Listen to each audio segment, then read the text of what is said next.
السلام علیکم ورحمۃ اللہ وبرکاتہ، نحمدہ ونصلی علی رسولہ الکریم، اما بعد، فاعوذ باللہ من الشیطان الرجیم، بسم اللہ الرحمن الرحیم۔ رب اشرح لی صدری ویسر لی امری واحلل عقدۃ من لسانی یفقہوا قولی، رب زدنی علما، اللہم فقہنا فی الدین، آمین۔ جی کیا حال ہیں سب کے؟ سب خیریت سے ہیں؟ الحمدللہ۔ آج ہم آیت نمبر 143 سورہ البقرہ کی پڑھیں گے۔ اللہ پاک ہمیں سمجھ بوجھ عطا فرمائے اور عمل کی توفیق بخشے، آمین۔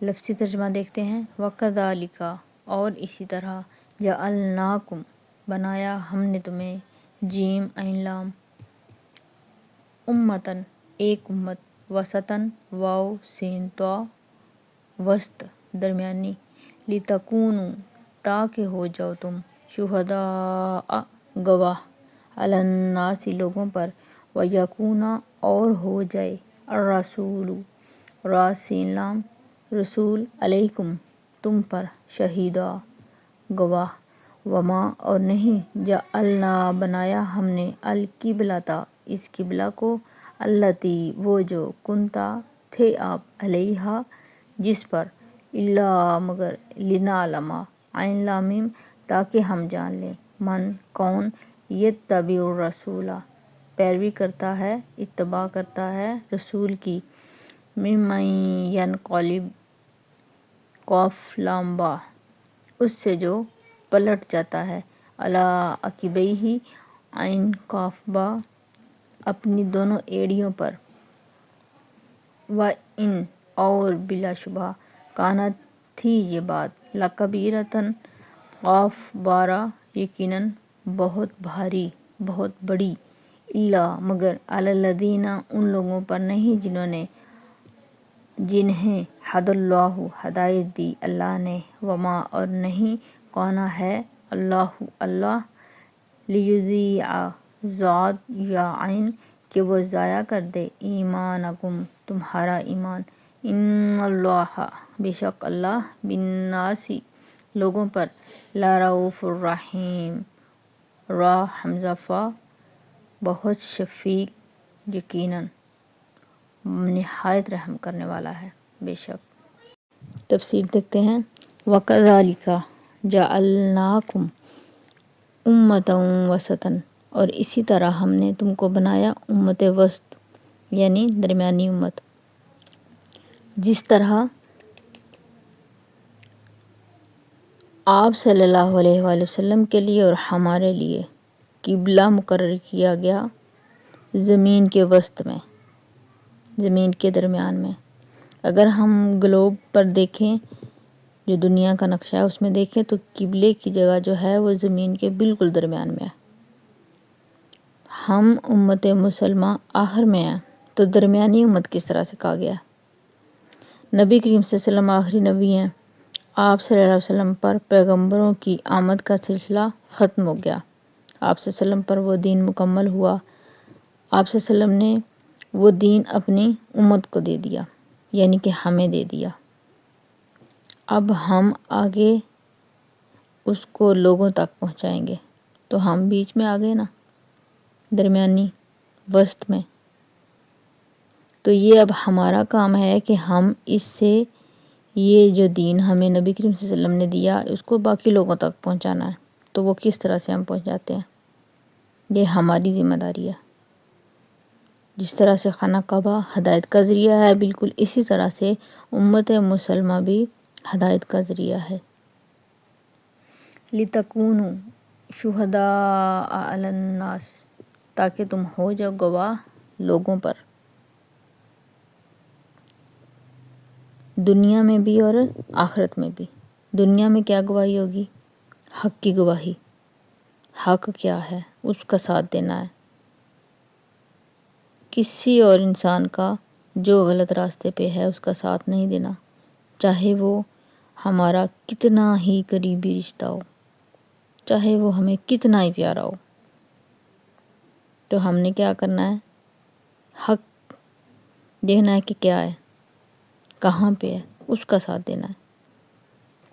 اس کے لیے ہمارے راستے میں بہت سی مشکلات آئیں گی، بہت سی جگہوں پہ آزمائے جائیں گے، لیکن کیا کرنا ہے؟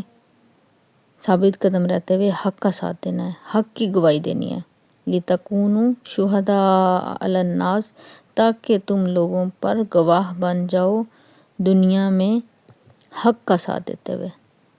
اور آخرت میں کس چیز کی گواہی؟ کہ باقی رسولوں نے بھی اپنی امت کو پیغام پہنچا دیا تھا۔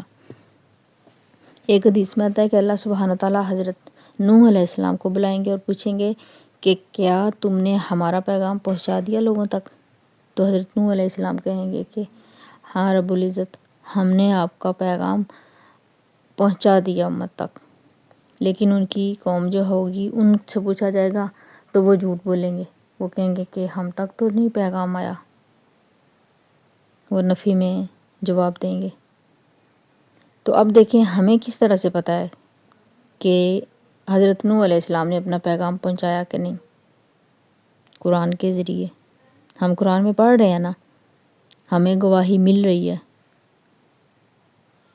لِتَكُونُوا شُهَدَاءَ عَلَى النَّاسِ، تو قرآن مجید سے ہمیں پتہ چل رہا ہے کہ حضرت نوح علیہ السلام یا باقی جو انبیاء کرام تھے انہوں نے پیغام پہنچایا یا نہیں، یا ہمارے جو نبی حضرت محمد صلی اللہ علیہ وسلم ہیں انہوں نے پیغام پہنچا دیا یا نہیں، تاکہ تم لوگوں کے خلاف قیامت کے دن گواہی دو۔ وَيَكُونَ الرَّسُولُ عَلَيْكُمْ شَهِيدًا، اور رسول تم پر گواہی دیں۔ کس طرح سے؟ حق کا پیغام پہنچا کر، مطلب کہ جو رسول ہیں وہ ہمیں حق کا پیغام دیں، گواہی دے کر حق کی۔ حجۃ الوداع کے موقع پر آپ صلی اللہ علیہ وسلم نے سب کو مخاطب کر کے پوچھا تھا کہ لوگوں، میں حق ادا کر چکا تم پر، پیغام پہنچا دیا میں نے اپنا تم پر؟ تو لوگوں نے کہا کہ ہاں یا رسول اللہ صلی اللہ علیہ وسلم، آپ نے امانت کا حق ادا کر دیا۔ آپ صلی اللہ علیہ وسلم نے یہ سوال 3 دفعہ کہا اور لوگوں نے 3 دفعہ اس کا جواب دیا کہ آپ صلی اللہ علیہ وسلم، ہم اس بات کی گواہی دیتے ہیں کہ آپ نے حق پہنچا دیا ہم پر۔ تو قیامت کے روز جو ہیں نبی جو ہوں گے وہ گواہی دیں گے، یا تو ہمارے حق میں یا پھر ہمارے خلاف۔ کس کے حق میں گواہی دیں گے؟ جو آپ صلی اللہ علیہ وسلم کے طریقے پر چلا، آپ صلی اللہ علیہ وسلم کی تعلیمات پر عمل کیا، اس کے حق میں گواہی دیں گے۔ اور کس کے خلاف گواہی دیں گے آپ صلی اللہ علیہ وسلم؟ جو آپ کے طریقے کے خلاف چلا، جس نے آپ کے طریقے کو چھوڑ دیا۔ وَقَالَ الرَّسُولُ يَا رَبِّ إِنِّي قَوْمِ اتَّخَذُوا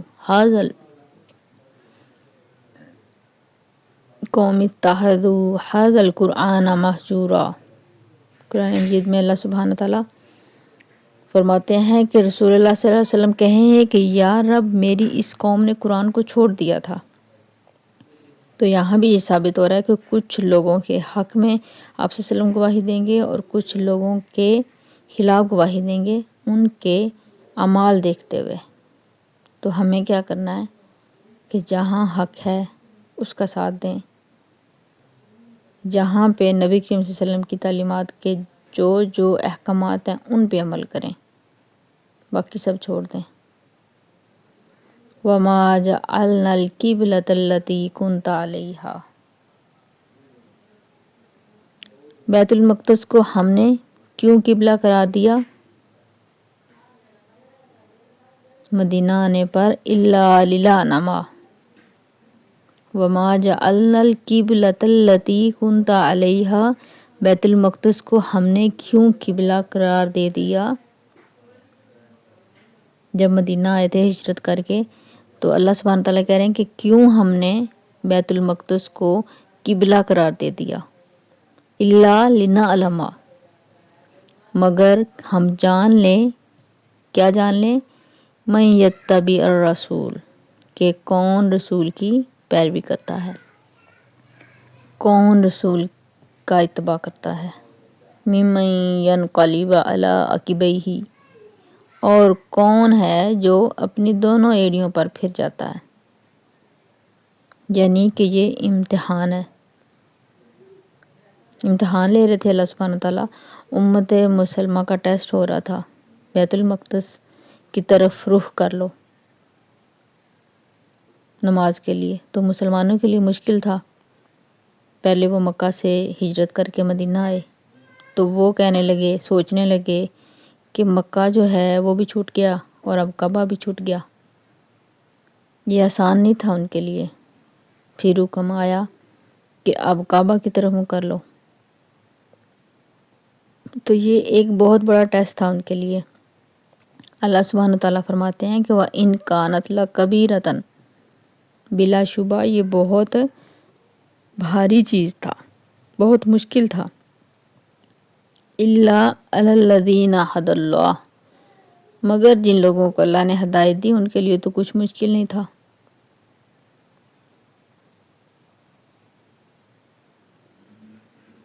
ان کے دل کسی مشکل میں نہیں تھے۔ انہوں نے کہا کہ اللہ کا حکم آ گیا، پہلے کہا ادھر منہ کر لو۔ مکہ سے جب ہجرت کر کے مدینہ کی طرف آئے تو حکم ملا کہ بیت المقدس کی طرف رخ کر کے نماز ادا کرو۔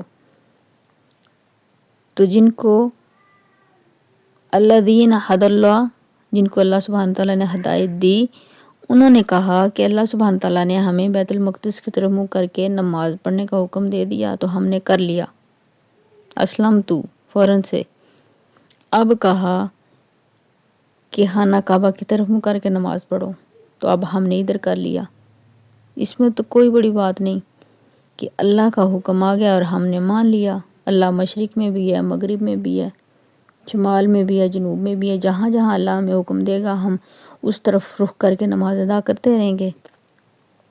لیکن کچھ لوگ ایسے تھے جن کا ایمان کمزور تھا، تو انہوں نے ایمان چھوڑ دیا یہ کہہ کر کہ یہ تمہارا کیسا نبی ہے، کبھی کہتا ہے ادھر منہ کرو، کبھی کہتا ہے ادھر منہ کرو۔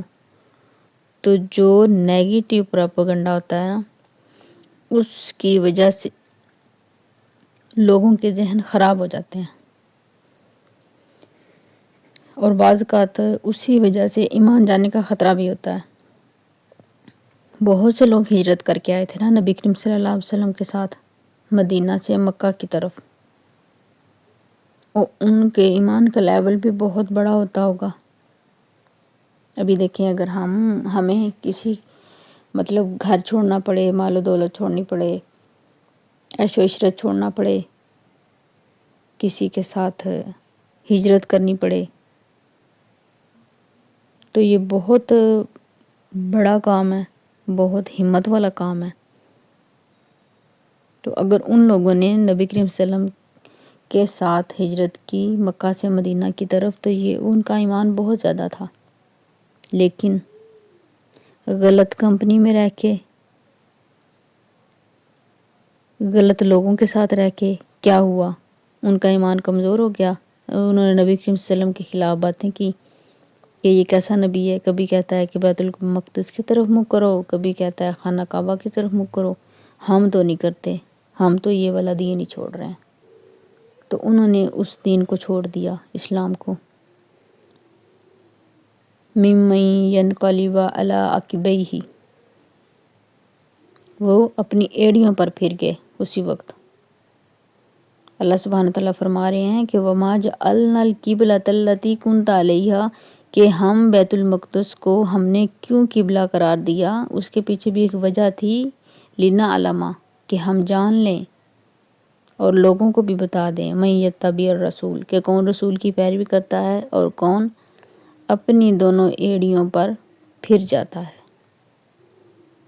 تو بہت بڑی چیز ہے یہاں پہ کہ ہماری کمپنی اچھی ہو، ہمارے دوست احباب، ہمارے بہن بھائی، جو بھی ہماری کمپنی ہے، کلاس فیلوز، کوئی جاب کر رہا ہے وہاں پہ ہماری جو کمپنی ہے وہ بہت اچھی ہونی چاہیے۔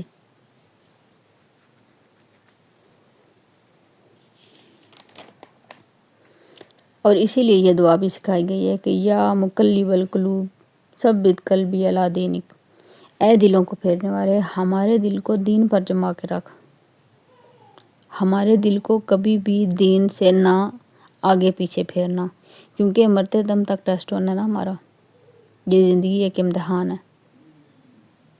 اللہ سبحانہ تعالیٰ فرماتے ہیں سورہ الملک میں، لیبلوکم ایکم احسن عملا، کہ اللہ آزمائے گا تم کو کہ کس کے عمل جو ہیں وہ احسن درجے پر جا رہے ہیں۔ تو ٹیسٹ ہے، یہ امتحان ہے، پوری زندگی امتحان ہے۔ اصل میں تو قبلہ جو تھا وہ خانہ کعبہ ہی تھا، لیکن ہم نے بیت المقدس کی طرف اس لیے منہ موڑ دیا تاکہ جب دوبارہ واپسی کا حکم آئے تو پتہ چلے کہ کون کون رسول کی بات مانتا ہے، کھوٹا اور کھرا جو ہے وہ الگ الگ ہو جائے۔ اور اللہ سبحانہ تعالیٰ نے نبی کریم صلی اللہ علیہ وسلم کے صحابہ کو کئی بار آزمایا، بہت دفعہ، بہت جگہوں پہ آزمایا تھا ان کو۔ تو جو شخص دین کے راستے پر چلتا ہے وہ آزمایا ضرور جاتا ہے، آزمائش بہت بڑی ہوتی ہے۔ یہ ہماری بھول ہے کہ ہماری آزمائش نہیں ہوگی، ہم آزمائے جائیں گے طرح طرح سے۔ قرآن مجید میں اللہ سبحانہ تعالیٰ فرماتے ہیں کہ اولاد سے آزمائے جائیں گے، بھوک سے آزمائے جائیں گے، صحت سے آزمائے جائیں گے، ہر طرح سے اللہ سبحانہ تعالیٰ ہمیں آزمائے گا، ٹھوک بجا کے دیکھے گا کہ میرا بندہ کس قدر پکا ہے اپنی بات کا یا اپنے ایمان کا۔